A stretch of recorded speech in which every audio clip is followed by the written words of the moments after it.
Okay. So याच्यामधला जो उरलेला याचा टॉपिक आहे, सॉरी, तर याच्यामध्ये mainly difference between water tube and fire tube boiler हा एक टॉपिक राहिलेला होता आपला. तो आपण कव्हर करून घेतोय.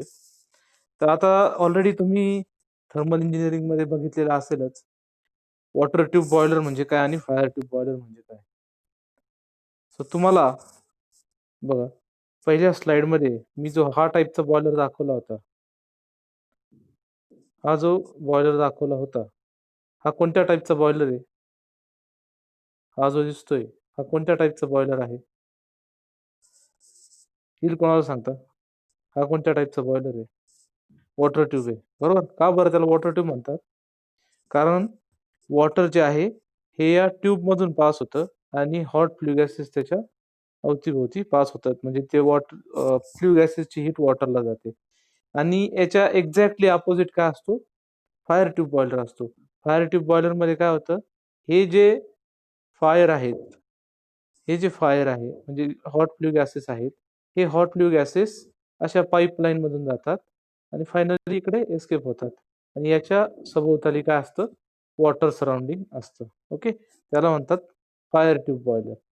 आता सगळ्यात मेजर याच्यामध्ये एक तुम्हाला डिफरन्स समजला की त्याच्यावरून तुम्हाला सगळे डिफरन्स तयार करता येतील. ओके. आता मला एकच गोष्ट सांगा की दोन्ही टाईपच्या बॉयलरमध्ये म्हणजे वॉटर ट्यूब बॉयलर आहे आणि फायर ट्यूब बॉयलर आहे. या वॉटर ट्यूब आणि फायर ट्यूब मध्ये हिटिंग सरफेस जो आहे, हिटिंग सरफेस हा कशामध्ये जास्त मिळतो? बघा नीट, वॉटर ट्यूब आणि फायर ट्यूब. फायर ट्यूब मध्ये काय होणार आहे?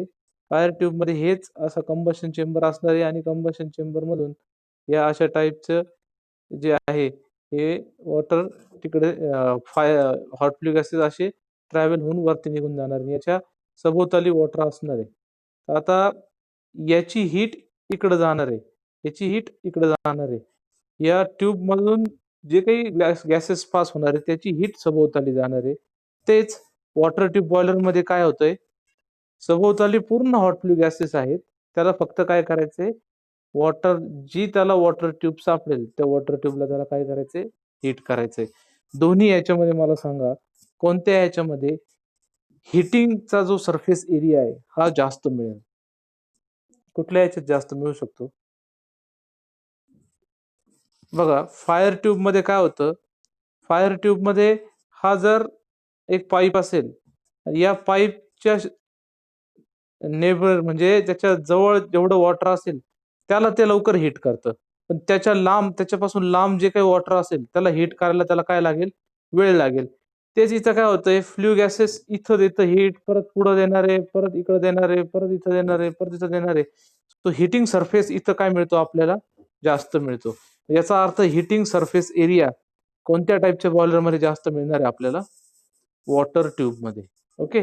आता सगळ्यात पहिला डिफरन्स तयार झाला की heating surface area is more. Second आणि सेकंड, मोर हिटिंग सरफेस आणि less heating surface. So more heating surface मुळे काय होणार आहे? पहिले दोन डिफरन्स बघा. पहिला डिफरन्स काय आहे? वॉटर ट्यूब मध्ये water flows inside tube and hot flue gases over the tubes. Fire tube मध्ये काय? Hot flue gases inside tube and water flow outside the tube. Okay. Second, more, आता आपण बघितलं मोर हिटिंग सरफेस आणि less heating surface. आता heating surface जास्त मिळाल्यामुळं इथं काय होतंय? स्टीम जनरेशन जास्त होणार आहे, लवकर होणार आहे. स्टीम जनरेशन म्हणजे काय? किती टन पर आवर पाहिजे किंवा किती केजी पर आवर पाहिजे, ही जी स्टीम जनरेशन आहे ही आपल्याला वॉटर ट्यूब मध्ये काय मिळणार? जास्त मिळणार आहे. आणि तेच स्टीम जनरेशन रेट आपल्याला फायर ट्यूब मध्ये काय मिळणार आहे? कमी मिळणार आहे. Okay. Steam generation rate water tube मध्ये जास्त मिळतो. शिवाय स्टीम प्रेशर पण जास्त मिळतं. तुम्ही बघा, तुम्ही प्रेशर कुकर बघितलं असेल. प्रेशर कुकरचं बघा, तुम्हाला प्रेशर कुकरचं एक एक्झाम्पल. प्रेशर कुकर जेव्हा ऑन केला तर काय होतं? स्टीम साचत साचत जाते. जशी स्टीमची क्वांटिटी वाढेल म्हणजे स्टीम जनरेशन जसं वाढेल तसं तसं काय वाढायला लागतं, स्टीमचं प्रेशर सुद्धा वाढायला लागतं. Okay, so more steam generation that means high steam pressure. म्हणून आपल्याला वॉटर ट्यूबला काय मिळतं, हाय स्टीम प्रेशर मिळतं. सो कम्पॅरेटिव्हली फायर ट्यूबला आपल्याला काय मिळतं, लोअर स्टीम प्रेशर मिळतं.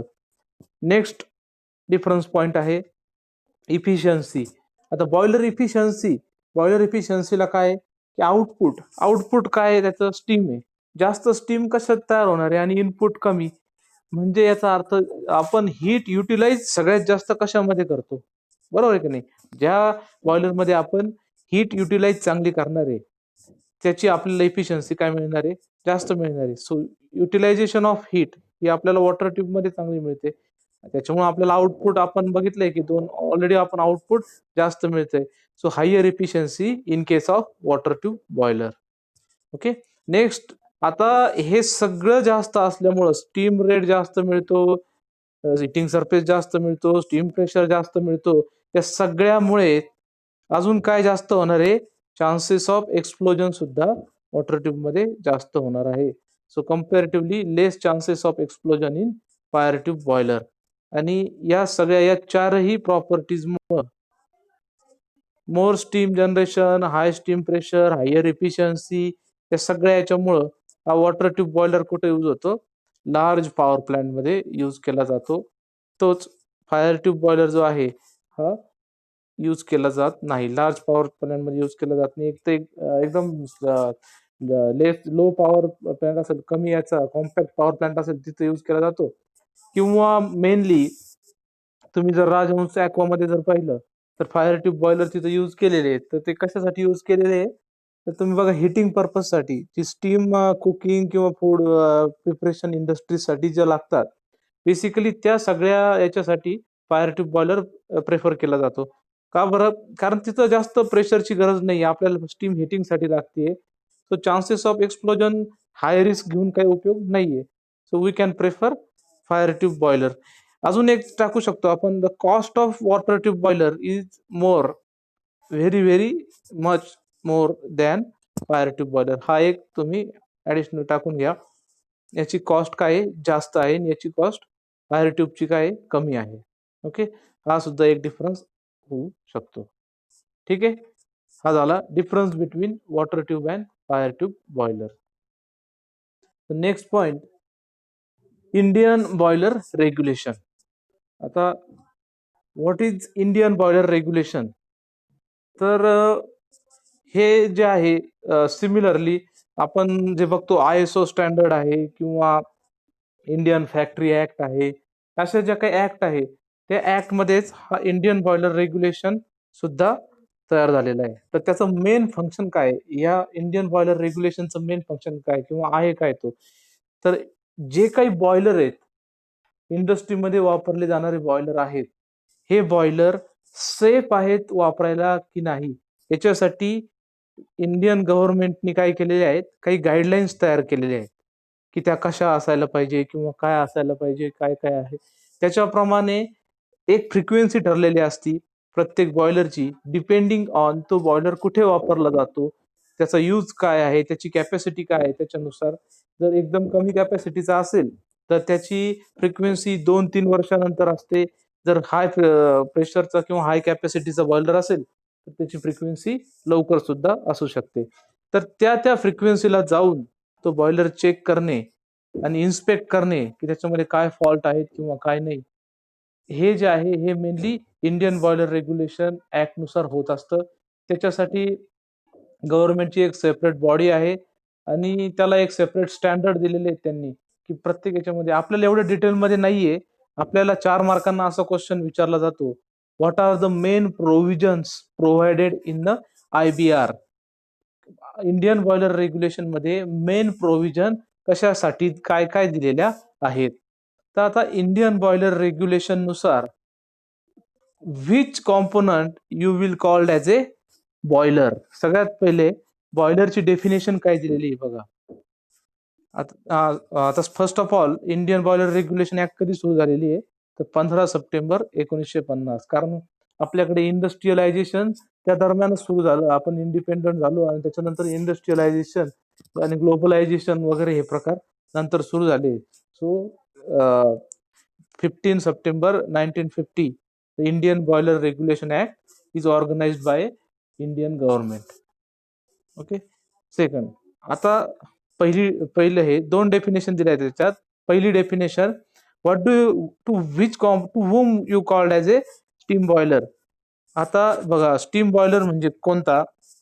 सगळ्यात पहिले त्यांनी आणखीन एक शब्द वापरला जो इथं लिहायचा राहून गेला. It is a closed vessel. A closed vessel which exceeds 25 litre capacity. एक क्लोज्ड व्हेसल. व्हेसल म्हणजे काय? व्हेसल म्हणजे काय बघा, हे बंब माहिती आहे तुम्हाला, बरोबर, पाणी तापवायचा वगैरे, त्याला सुद्धा आपण व्हेसल म्हणतो. एक close vessel which exceeds 25 litre capacity. 25 litre पेक्षा जास्त त्याच्यामध्ये वॉटर मावू शकतं किंवा स्टीम त्याच्यामध्ये बसू शकते, सामायिक केली जाऊ शकते. आणि कशासाठी यूज केला जातो तो, which is specifically use for a steam production. आणि स्टीम पण कशी, हाय प्रेशर अँड टेम्परेचर स्टीम. म्हणजे एक क्लोज्ड व्हेसल विच एक्सिड्स म्हणजे काय, जास्त होणे, जास्त 25 लिटर पेक्षा, which exceeds 25 litre capacity of water and which is use to produce steam at a high pressure and temperature. That component we can call it as steam boiler. आणि तेच component IBRच्या under येतात. IBR काय करतंय, IBRच्या under आल्याशिवाय तुम्ही कुठल्याही power प्लांटला, कुठल्याही इंडस्ट्रीला तुम्ही तो बॉयलर वापरू शकत नाही. किंवा जे काही बॉयलरचे जे काही सबसिडीज आहेत, किंवा इन केस ऑफ फेल्युअर जर काही प्रॉब्लेम आले, तर तुम्ही इंडियन बॉयलर रेग्युलेशनच्या ऍक्ट मध्ये तुम्ही जर रजिस्टर केला नाही, तसंच जर वापरला तर त्याला पेनल्टीज आहे. ओके, पेनल्टीज आहे, आणखीन त्याला काही शिक्षा आहे, तर त्या याच्यामध्ये दिलेल्या आहेत. ओके. सो स्टीम बॉयलर कसा असला पाहिजे हे याच्यामध्ये दिलेलं आहे. Next definition is steam pipe. Steam pipe कशाला म्हणतात? So steam pipe which transfer steam. कोणती स्टीम? इथं तयार झालेली स्टीम त्यांनी काय केली पाहिजे, ट्रान्सफर केलेली पाहिजे. पण कधी? जर त्या स्टीमचं प्रेशर 4 बार पेक्षा जास्त असेल. Exceeds 4 bar steam pressure and 252 mm internal diameter. आता स्टीम पाईप कशाला म्हणलेलं आहे त्यांनी? स्टीम पाईप म्हणजे असा पाईप की जो बॉयलर मध्ये तयार झालेली हाय pressure and temperature steam required application पर्यंत, मे बी टर्बाईन असेल किंवा आणखीन काय असेल, हीटर वगैरे, त्याच्यापर्यंत पोहोचवतो. आणि त्याच्यामध्ये जी तयार झालेली स्टीम आहे त्या स्टीमचं प्रेशर 4 बार म्हणजे 4 kg पर सेंटीमीटर स्क्वेअर. नीट लक्षात घ्या, 4 kg पर सेंटीमीटर स्क्वेअर म्हणजेच 4 बार या स्टीम प्रेशर पेक्षा जास्त प्रेशर असलेली स्टीम तो ट्रान्सफर करतो. आणि त्याचा इंटरनल डायमीटर, आता पाईप आहे म्हणजे एक्सटर्नल इंटरनल असणार, इंटरनल डायमीटर 252 mm याच्यापेक्षा जास्त पाहिजे. ओके, त्या केसमध्ये आपण त्याला काय म्हणतो, स्टीम पाईप म्हणतो. ठीक आहे, ही सेकंड प्रोव्हिजन डेफिनेशन दिलेली आहे. त्यानंतर आणखीन काही प्रोव्हिजन्स दिलेले आहेत याच्यामध्ये. तर सगळ्यात पहिले आपल्याला जर एखादी इंडस्ट्री वगैरे आपण जर टाकली आणि आपल्याला बॉयलर त्याच्यामध्ये यूज करायचा असेल, so first step we have to follow is we have to apply it for a registration. Online procedure आहे, आता तुम्हाला माहिती सगळं ऑनलाईन झालेलं आहे. ऑनलाईन प्रोसिजर असते. We have to apply it to the Indian boiler regulation body. त्याचा एक स्टँडर्ड फॉर्मॅट आहे, त्याच्यामध्ये सगळी इन्फॉर्मेशन असते. तुम्हाला भरून द्यायचं असतं काय, नेम ऑफ द, पूर्ण profile of the industry, turnover, for which purpose you have to use your boiler, किती कॅपॅसिटी असणार आहे, काय असणार आहे, सगळे टेक्निकल डिटेल्स वगैरे सगळं भरून, once you will fill all the form you have to submit it to the IBR. Okay, so first step in the boiler regulation, boiler certification is application of registration. So once you apply, the second step is appointment of inspector. आता application केल्यानंतर जेव्हा ती IBR कडे जातं application, तर application IBR कडे गेल्यानंतर काय होतं, IBR ते रिव्ह्यू करतं की काय काय आहे काय नाही. आणि त्यांच्याकडं याच्याकडे काय असणार आहे, बॉयलर इन्स्पेक्टर म्हणून काही जे आपण म्हणतो की एक्सपर्ट जे असतात ते त्यांनी अपॉइंट केलेले असतात इंडियन गव्हर्नमेंटने. त्याला IBR साठी एक सेपरेट एक्झाम आहे. ते IBR ची एक्झाम देऊन जे लोक सर्टिफाय बॉयलर इन्स्पेक्टर असतात त्यांना IBR through central government appoint करतं आणि त्यांची अपॉइंटमेंट जी आहे त्या इन्स्पेक्टरला ते सांगतात की त्याला ऑर्डर देतात की आता या इंडस्ट्रीमध्ये तुम्हाला जायचं आहे. आता ऍप्लिकेशन ऑफ रजिस्ट्रेशन याच्यासोबत काय आली, अपॉइंटमेंट ऑफ इन्स्पेक्टर ज्यावेळेस होतं त्याच्यानंतर नेक्स्ट स्टेप काय होते की शेड्युलिंग ऑफ द इन्स्पेक्शन. आता ही महत्वाची डेट आहे. मग आता याच्या पुढची जी स्टेप असते अपॉइंटमेंट ऑफ इन्स्पेक्टर, ज्या कंपनीला बॉयलर इन्स्पेक्शन करायचं आहे त्यांना इन्स्पेक्टर जो आहे बॉयलरचा त्याची आणि त्यांची काय करून दिली जाते, कम्युनिकेशन करून दिलं जातं. त्याच्यानंतर रिक्वायर्ड फीज जी आहे शेड्युलिंगसाठी काय करावं लागतं, जी काही फीज आहे IBRची ती फी पेड करावी लागती आणि त्याच्यानुसार शेड्युलिंग ठरतं. शेड्युलिंग म्हणजे काय की आता पुढच्या महिन्यातल्या किंवा या महिन्यातल्या किती तारखेला बॉयलर इन्स्पेक्शन करायचा आहे. म्हणजे ते प्रिपरेशन करून ठेवावं लागतं. असं नको व्हायला की बॉयलर आज बंद पडला नेमका, असं हे नको व्हायला. म्हणून त्या आधीच प्रायर 15 डेज और 30 डेज ही शेड्युलिंग केली जाते. ओके, एकदा तारीख कळाली शेड्युलिंगची त्याच्यानंतर पुढची जी स्टेप असते ती असते boiler inspection and certification. Main जे आपल्या सगळ्यासाठी जे चालू होतं ते काय, बॉयलर इन्स्पेक्शन अँड सर्टिफिकेशन. तर जो काही बॉयलर इन्स्पेक्टर नेमून दिलेला आहे तो ठरलेल्या डेटनुसार त्या स्पॉटवर पोहोचणार, तो बॉयलरचं इन्स्पेक्शन करणार. ओके, आता बॉयलरच्या इन्स्पेक्शन मध्ये सगळ्यात महत्वाच्या स्टेप कोणत्या कोणत्या आहे, तर सगळ्यात म्हणजे काय म्हणतो आपण, एक्सप्लोजन साठी कारणीभूत ठरणारं, रिस्पॉन्सिबल असणारं मेन मेन जे काही पॅरामीटर्स आहेत, for example steam pressure. Okay, steam pressure maximum explosion कशामुळे होतात, स्टीम प्रेशरमुळे होतात. तर तो काय करणार आहे, तो स्टीम प्रेशर मॅक्सिमम किती जातं हे चेक करणार, बॉयलर ऍक्च्युअल ऑपरेट करणार.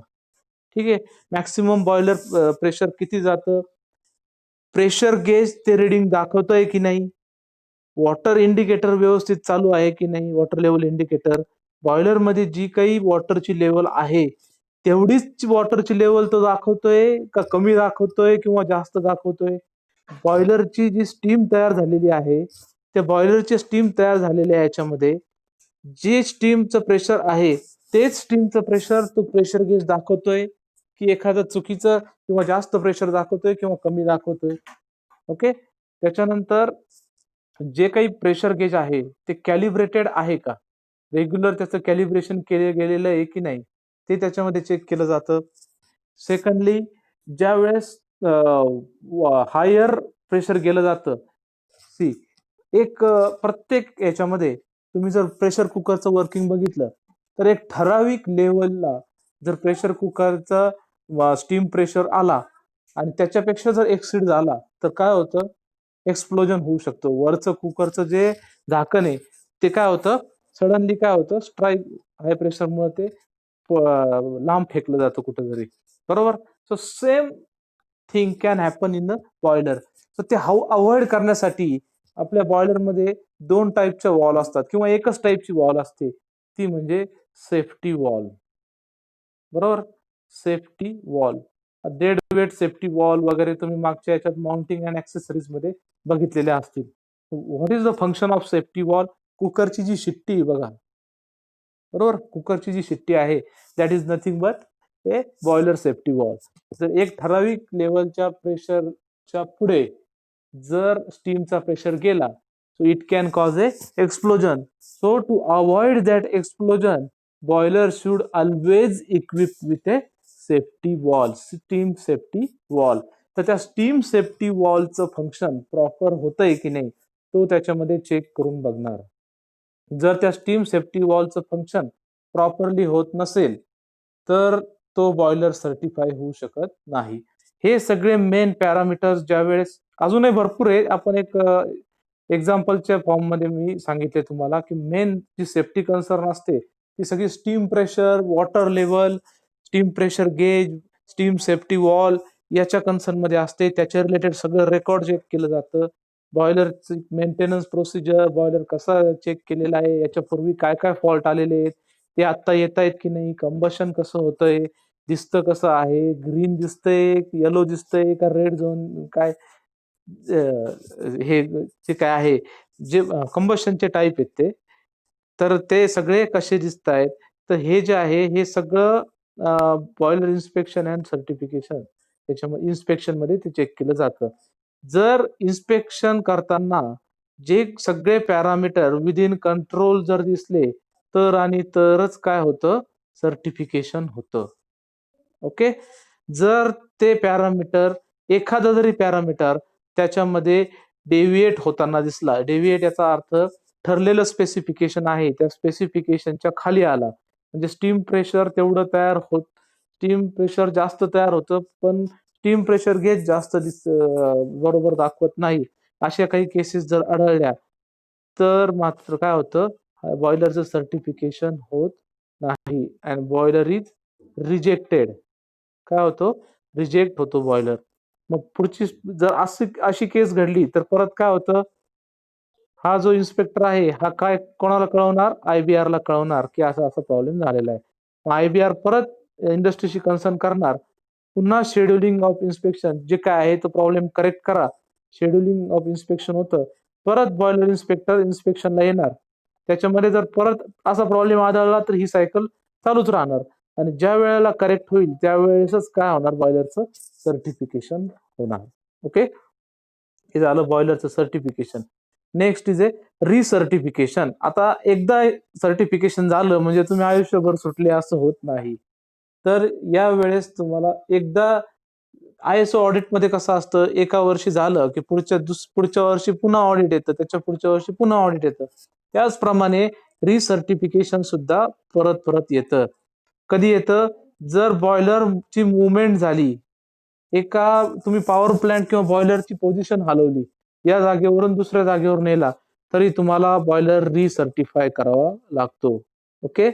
त्यानंतर स्ट्रक्चरल अल्टरेशन, बॉयलरमध्ये काही स्ट्रक्चरल अल्टरेशन केलं सॉरी, याचा अर्थ काय, स्ट्रक्चरल अल्टरेशन याचा अर्थ त्याची साईज कमी जास्त केली, त्याच्यामध्ये कॉम्पोनंट वाढवले, अल्टरेशन स्ट्रक्चरल मध्ये चेंजेस केले, काही त्याला फाउंडेशन वाढवलं, कंबशन चेंबरचं काही पार्ट बदलला, मेजर पार्ट बदलले, मायनर नाही, रेग्युलर पार्ट साठी करावं लागत नाही, मेजर पार्ट जे स्टीम वॉल आहे किंवा हे आहे ते बदललं, तर त्या केसमध्ये काय रिसर्टिफिकेशन तुम्हाला करावं लागतं.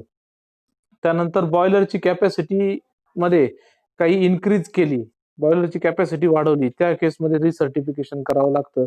आणि end off period for which boiler has certified at first time.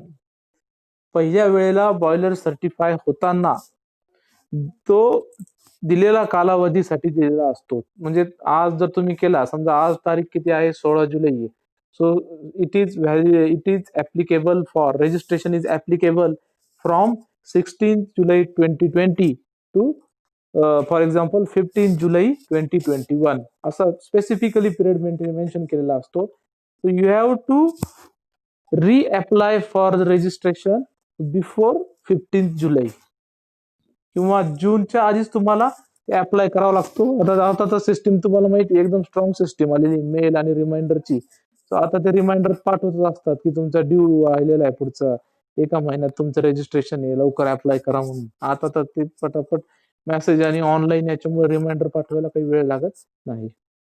So these are the main provisions included in the Indian boiler regulation. Okay. आणि यांना सगळ्यांना फॉलो न करता जर एखाद्याने तसाच बॉयलर वापरला, so it will cause A penalty, शिक्षा होते त्याला. पेनल्टी डिपेंड आहे, त्याला दंड होतो किंवा काय होतो काय, आता त्या सगळ्या गोष्टी ज्या आहेत त्या कशावरती डिपेंड आहे, जो बॉयलर इन्स्पेक्टर आहे तो काय पेनल्टी देतो, त्या बॉयलर इन्स्पेक्टरच्या पेनल्टीवरती डिपेंड आहे. ओके.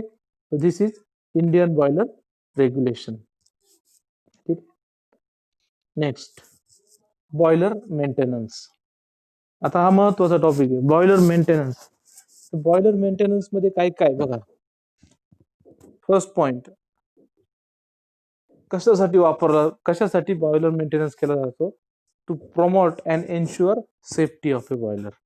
सगळ्यात मेन जो त्याचा इसेन्शियल आहे किंवा आपण ऑब्जेक्टिव्ह म्हणू, एम म्हणू मेंटेनन्स करण्यामाग, तो बॉयलरची सेफ्टी आहे. की बॉयलरची सेफ्टी सुद्धा आणि जिथं काम करणाऱ्या लोकांची सुद्धा safety.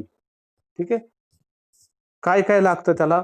It requires a record book. कधीच? डेली, वीकली, मंथली आणि इयरली ऍक्टिव्हिटीज. आता बॉयलरचं मेंटेनन्स करताना सिम्पली आपण जे माग मेंटेनन्स बघितले, काय टर्बाईनचे किंवा पॉवर प्लॅन्टचे किंवा डिझेल इंजिनचे, त्याच्यामध्ये काय केलं होतं, डेली, वीकली वगैरे असेच मेंटेनन्स असतात. तर याच्यामध्ये सुद्धा सिमिलर फॉर्म मध्ये तुम्हाला वेगवेगळ्या ड्युरेशनला त्याचं मेंटेनन्स करावं लागतं आणि त्याचं रेकॉर्ड बुक जे आहे ते मेंटेन करून ठेवावं लागतं. Next, determine the economy and length of a service for boiler. Boiler मेंटेनन्सचा यूज कशासाठी होतो हा दिलेला आहे. To determine economy. आता जर मेंटेनन्स करताना लक्षात येतं आपल्याला किती पार्ट आणि किती फ्रिक्वेन्सीला आपल्याला बदलावे लागत आहेत. त्याच्यावरून आपल्याला जसं गाडीचे पार्ट आपण प्रत्येक वेळेस कधी कधी काय होतं की आपण सर्व्हिसिंग करायला जातो आणि त्यावेळेस आपल्याला प्रत्येक वेळेस गाडीचा ऑइल फिल्टर किंवा हे जे आहे ते रेग्युलरली आपल्याला बदलत राहावं लागतं. सो त्याच्यावरून आपल्याला इकॉनॉमी कळते की आपल्या गाडीला खर्च किती लागणार आहे. Determine economy required for boiler and length of service for boiler. त्याचं आपल्याला समजतं की बॉयलरची सर्व्हिस लेंथ किती आहे, किती वर्षाची आहे ते. ठीक आहे. तर आता general maintenance. What are the things that are included in the general maintenance? So first, maintain boiler room temperature. Boiler room जे आहे, बॉयलरच्या बाहेरचं रूमचं टेम्परेचर ते मेंटेन करणे. ओके. तर ते सगळ्यात पहिले बॉयलर रूम म्हणजे बॉयलरची जी जिथं बॉयलर लोकेट केलेलं आहे तिथल्या रूमचं टेम्परेचर हे मेंटेन करणे फार कमी नको आणि फार जास्तही नको. त्यानंतर identify spot for noises, leaks and sign of overheating. हे जनरल मेंटेनन्स मध्ये येतं. हे तुम्हाला कायमच बघावं लागतं, म्हणजे एका दररोज बघायचंय किंवा असं हे नाहीये. रेग्युलर वर्किंग मध्ये बघण्याच्या गोष्टी आहेत या, की कुठं नॉईज जास्त होतोय ते स्पॉट शोधून काढणे, कुठं लीक दिसतोय का तुम्हाला, पाईप वगैरे जे आहे त्या पाईपामध्ये कुठं दिसतंय का, साइन ऑफ ओव्हर हिटिंग किंवा बॉयलर जर बंद केला त्यावेळेस कुठं तुम्हाला ओव्हर हिटिंग, ब्लॅकन झालेलं जास्त स्केल फॉर्मेशन झाले असं कुठं दिसतंय का. So identify those spots. Okay. Next, improper gauge reading. Gauge रिडिंगच इम्प्रॉपर दाखवतोय, चुकीचं दाखवतोय, ती शोधून काढा. वॉटर लेवल इंडिकेटर ग्लास आणि पाईपलाईन, तिथं सुद्धा लिकेज होऊ शकतं. वॉटर लेवल इंडिकेटरची ग्लास जी आहे ती प्रॉपर आहे का नाही, तिथं काही क्रॅक वगैरे गेलेले आहे का, पाईपलाईन मध्ये कुठं लिकेज आहे का हे चेक करणे. Don't try to attempt repair while boiler in working. जर याच्यापैकी काही सापडलं यावरच्या याच्यापैकी तर ते रिपेअर करताना वर्किंग मध्ये रिपेअर करू नाही. तर वर्किंग ज्यावेळेस स्टॉप असेल, ज्यावेळेस बॉयलर बंद होईल त्यावेळेसच ते काय करायचंय, रिपेअर करायचं आहे. These are the general maintenance guideline for boiler. Next one is daily maintenance. आता डेली मेंटेनन्स मध्ये काय काय येतं बघा. Checking of boiler water level. Water level indicator दिलेलं असतं. काय होतं, जर बॉयलरची बॉयलर मध्ये असणाऱ्या वॉटरची लेवल जर सडनली ड्रॉप डाऊन झाली किंवा ड्रॉप झाली तर काय होऊ शकतं, वॉटर ट्यूब मध्ये वॉटर नाहीये तर ते वॉटरला हिट देण्याच्या ऐवजी आता हिट सगळी कुठे जाणार आहे बघा. वॉटर ट्यूब मध्ये जर वॉटर असेल तर ती सगळी हिट वॉटरला जाते. जर त्याच्यामध्ये काहीच नसेल तर ती सगळी हिट पाईपला जाणार आहे आणि हळूहळू कालांतराने काय होईल, ते पाईप हे मेल्ट सुद्धा होऊ शकतात. So water level is very essential parameter to avoid the accident in case of boiler. So always check. Daily आल्यानंतर तुम्हाला काय करायचं आहे, बॉयलरची वॉटर लेवल चेक करायची आहे. बॉयलर स्टीम प्रेशर, हे दोन सगळ्यात महत्वाचे, त्याच्यामुळे हे डेली बेसिस वरती करावे लागतात. बॉयलर स्टीम प्रेशर एका लिमिट पेक्षा वाढलं तरी सुद्धा एक्सप्लोजनचे चान्सेस आहे. So that need to be check daily. Operate blow down valve to remove sediments. आता तुम्हाला माहिती आहे, मागच्या याच्यामध्ये तुम्ही माउंटिंग मध्ये बघितलंय की बॉयलर ड्रम जो असतो, बॉयलर ड्रमच्या बॉटमला एक वॉल असते, त्याला म्हणतात blow down wall, blow of किंवा ब्लो डाऊन. त्याच्यामध्ये जमलेला गाळ जो आहे, सेडिमेंट म्हणजे काय, गाळ, हा गाळ पाण्यासहित काढून देण्यासाठी ती वॉल असते. थोडक्यात आपण इथला नळ ओपन करतो आणि याच्यातून सगळी जो काही गाळ आहे तो बाहेर काढून देतो. So this activity is included daily. Chemistry of water. आता केमिस्ट्री ऑफ वॉटर म्हणजे काय, वॉटर वरती जी काही ट्रीटमेंट झालेली आहे किंवा त्याच्यावरती काय आहे ते सगळं चेक करणे, त्याचं पीएच, पीओएच वगैरे काय आहे, स्केल फॉर्मेशन न होऊ देण्यासाठी. So that need to be check daily. Combustion operation. Combustion व्यवस्थित होतंय की नाही, व्हिज्युअली जो एक्सपर्ट पर्सन असतो, त्याला जो बॉयलर ऑपरेटर असतो तो एक्सपर्ट पर्सन असतो जनरली, आणि त्याला ते कळतं की ज्या पाहून पाहिल्या कळतं की कंबशन जे आहे ते प्रॉपर चालू आहे किंवा काय त्याच्यामध्ये काही प्रॉब्लेम आलेला आहे, ते त्याला समजतं. So combustion operation it should be seen daily. Testing boiler alarms. तर आता हे करताना बॉयलरचे अलार्म वर्किंग व्यवस्थित होत आहेत की नाही ते सुद्धा चेक करणे. अलार्म मध्ये काय काय असतं, सडन एका प्रेशरच्या पुढे गेलं किंवा बॉयलरचा फायर जास्त झालं, हाय टेम्परेचर गेलं, लो प्रेशर गेलं, या सगळ्यांसाठी अलार्म असतात. ते चेक करून बघणे बरोबर होत आहेत की नाही वर्क. हे झाले daily daily maintenance. Okay.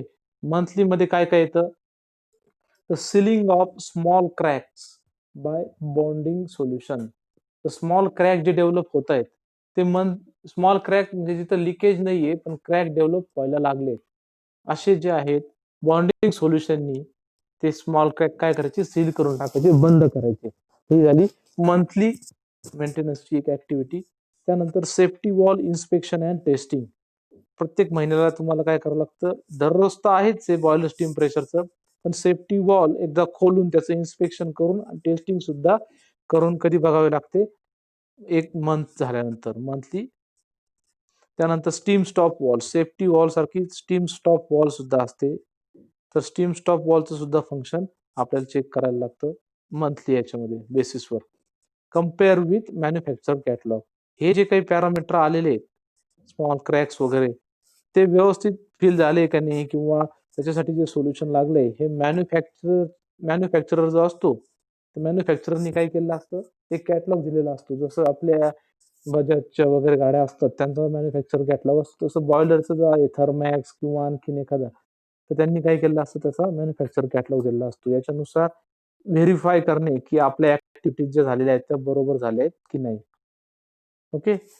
Next one is yearly maintenance. Yearly मध्ये काय काय येतं, clean heating and heated side of boiler. Heating side म्हणजे कंबशन चेंबर किंवा वॉटर ट्यूब ज्या असतील, तर वॉटर ट्यूबच्या बाहेरची साइड ही काय असते, हिटिंग साइड असते. आणि हिटेड साइड ऑफ बॉयलर म्हणजे आतमधली ट्यूबची आतमधली साइड. या ट्यूबचा डायमीटर बराच मोठा असतो, त्याच्यामुळे त्या आतमध्ये जाऊन चेक करू शकतात. त्या दोन्ही साइड आपल्याला चेक करायच्या आहेत आणि चेक झाल्यानंतर त्या क्लीन सुद्धा करायच्या आहेत. Remove all manway and hand hole cover. जिथं जिथं मॅन होल म्हणजे मॅन एंटर करू शकतो माणूस, किंवा हँड होल दिलेले असतात कंबशन पाहण्यासाठी वगैरे, असे होल दिलेले असतात, त्याचं कव्हर सगळे रिमूव्ह करून टाकणे. Open all blow down and drain valve. जी मग अशी तुम्हाला सांगितली की सेडिमेंट किंवा गाळ जो आहे तो बाहेर टाकायचा असतो, त्याच्यासाठी जी वॉल दिली ती ओपन करून देणे. Check and replace gasket for sealing. Gasket sealing साठी जे गॅस्केट वापरले ते चेक करणे आणि जिथं जिथं गरज आहे तिथं रिप्लेस करणे. आणि सगळ्यात महत्वाचं, inspection of a boiler with authorized inspector as per IBR. ते इयरली, एका वर्षानंतर तर तो करावाच लागतो, आपण मगाशी पण बघितलं. So that need to be check through authorize boiler inspector. त्यानंतर क्लिनिंग, स्पॉट पेंटिंग और repainting and replacement of expendable items. तर जिथं जिथं पेंटिंग वगैरे रिमूव्ह झालेली किंवा काय, त्या स्पॉटला तिथं जाऊन पेंटिंग करणे वगैरे, या ऍक्टिव्हिटीज सगळ्या इयरली हिटिंगमुळे बेसिकली पेंटिंग रिमूव्ह होते. So that need to be done yearly. Okay. Replacement of any major spare part. Major spare part मध्ये मग तुम्हाला स्टीम स्टॉप वॉल असेल, सेफ्टी वॉल, प्रेशर गेज वगैरे हे जे आहे किंवा वॉटर ट्यूबचं रिप्लेसमेंट करायचंय. So that replacement you should do yearly. Okay. So these are the general maintenance point in case of high pressure boiler. आता याच्यामध्ये आणखीन एक क्वेश्चन येतो की मेंटेनन्स ऑफ एफबीसी बॉयलर. तर आता एफबीसी बॉयलर साठी सुद्धा मागचे सगळे पॉइंट कव्हर होतातच. याच्या व्यतिरिक्त आणखीन काही पॉइंट कव्हर होणार आहे. तर ते कोणकोणते आहेत बघा. एफबीसीचा बॉयलर ड्रम असतो त्याचं इन्स्पेक्शन. त्याच्या इन्स्पेक्शन मध्ये काय येतं, बेसिकली त्याच्यामध्ये काय येतं, फर्नेसचं इन्स्पेक्शन येतं. फर्नेस मध्ये काय, नोझल. नोझल म्हणजे जिथून काय बघा, जिथून ते एफबीसी बॉयलर मध्ये जो एअर जो आहे, एअर असा फ्लो होतो बघा, फ्लुइडाइज पार्टिकल, त्याचं नोझल तिथं चेक करणे. त्यानंतर फ्युएल फीड पोर्ट, असं होपर असतं बघा, होपर, आणि होपर मधून फ्युएल पास केलं जातं, तर ते फ्युएल फीड पोर्ट सुद्धा चेक केला जातो. बर्नर, जिथं हीट मिळणार आहे ते बर्नर. लाईमस्टोनचा पोर्ट. आता कधी कधी काय केलं जातं बघा, सीएफबी मध्ये आपण बघितलं, फ्युएलचा वेगळा असतो आणि हा वेगळा असतो. तो नंतर जाऊन काय होतो, एकत्र होतो. ओके. सो अशा पद्धतीने हा लाईमस्टोनचा आहे आणि हा फ्युएलचा आहे. तर हे दोन्ही पण आपल्याला बर्नर चेक करावे लागतात की त्याच्यातून प्रॉपर फिडिंग होतंय की नाही. सॉरी, त्यातून प्रॉपर फिडिंग होतंय की नाही. ठीक आहे. त्यानंतर रिसर्क्युलेटिंग एअर पोर्ट. एअरचा पोर्ट, डिस्ट्रीब्युशन प्लेटच्या मधून जो एअरचा पोर्ट आहे तो व्यवस्थित आहे की नाही, कॉम्प्रेसर वगैरे तिथून एअर सप्लाय होतोय की नाही. बेडचं प्रेशर आणि बेडचं टेम्परेचर, जिथं ऍक्च्युअल कंबशन होणार आहे, हे सगळं इन्स्पेक्शन करणे, चेक करणे. वॉटर ट्यूब चेक करणे, त्याचा heating surface, heated surface. Okay. Super heater, economiser, air pre heater, त्याचे सुद्धा स्केल फॉर्मेशन किंवा त्याची बॉइलिंग बरोबर, हिटिंग कॅपॅसिटी वगैरे बरोबर आहे की नाही ते चेक करणे, या ऍक्टिव्हिटी येतात. बॉयलरचं रूफ चेक करणे. स्टीम ड्रम, सेपरेटर, जिथं स्टीम स्टोअर होते ते स्टीम ड्रम चेक करणे, सेपरेटर चेक करणे, त्याचं प्रॉपर फंक्शनिंग होतंय की नाही. ठीक आहे. So these activities are included in the fluidized bed combustion maintenance. Okay. तर आता माझ्या मते सगळे पॉइंट चॅप्टरचे कव्हर झालेले आहेत. ओके. सो